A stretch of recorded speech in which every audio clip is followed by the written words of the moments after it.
म्हणजे राष्ट्रवादी काँग्रेसची महत्त्वाची बैठक गुरुवारी रात्री पुण्यात पार पडली।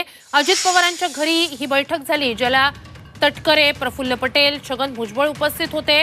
तर या बैठकीला नवाब मलिकही उपस्थित असल्याची माहिती सूत्रांकडून मिळाली आहे। या बैठकीत जनसन्मान यात्रा, आगामी विधानसभा निवडणुकीबाबत चर्चा झाल्याची माहिती आहे। तर अजित पवारांनी बारामतीतून निवडणूक लढवावी असा सर्व वरिष्ठ नेत्यांचा आग्रह आहे। सेनापतीच निवडणुकीत लढणार नसेल तर वेगळा संदेश जाईल असं या सगळ्या वरिष्ठ नेत्यांचं म्हणणं आहे।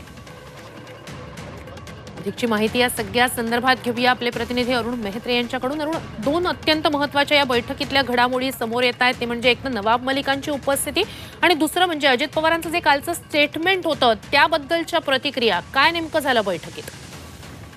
अनुषंगानेच या बैठकीकडे पाहावं लागेल। अलीकडच्या काळात अजित पवारांची जी वेगवेगळी स्टेटमेंट आली, मग त्यांनी शरद पवार असतील किंवा बारामतीतल्या लोकसभा निवडणुकीच्या उमेदवारी संदर्भात केलेलं विधान, या सगळ्यावरून उलटसुलट चर्चा सुरू झाली होती।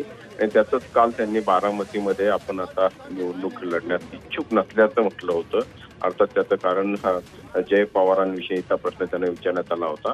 आणि या सगळ्या पार्श्वभूमीवरती की आगामी विधानसभा निवडणुकीमध्ये पक्षाची रणनीती काय असावी, निवडणूक लढण्याबाबत काय कुठल्या पद्धतीनं आपल्याला समोर जाता येईल, प्रत्येक जिल्ह्याच्या जिल्हाध्यक्षाकडून 288 मतदारसंघाचा आढावा किंवा अहवाल मागवण्यात आल्याचं देखील या बैठकीतनं कळतंय। त्याशिवाय नवाब मलिकांची उपस्थिती, नवाब मलिक कोणाकडे जाणार हा प्रश्न होता। त्यांनी त्यांच्या एका पोस्टरवरती अजित पवारांच्या पक्षाचं चिन्ह देखील लावलेलं होतं। मात्र त्याचवेळी काल ते बैठकीला तिथे उपस्थित होते। नवाब मलिकांवरती असलेले गंभीर आरोप आणि त्यामुळे भाजप आणि राष्ट्रवादी काँग्रेसच्या मध्ये याबाबत असलेले मतभेद होते। या पार्श्वभूमीवरती नवाब मलिकांचं काय करायचं याविषयी देखील चर्चा झाली असण्याची शक्यता आहे।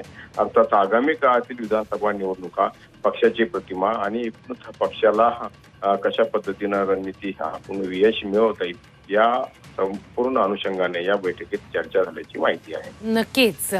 तुर्तास धन्यवाद तुम्ही दिलेल्या संपूर्ण माहितीसाठी।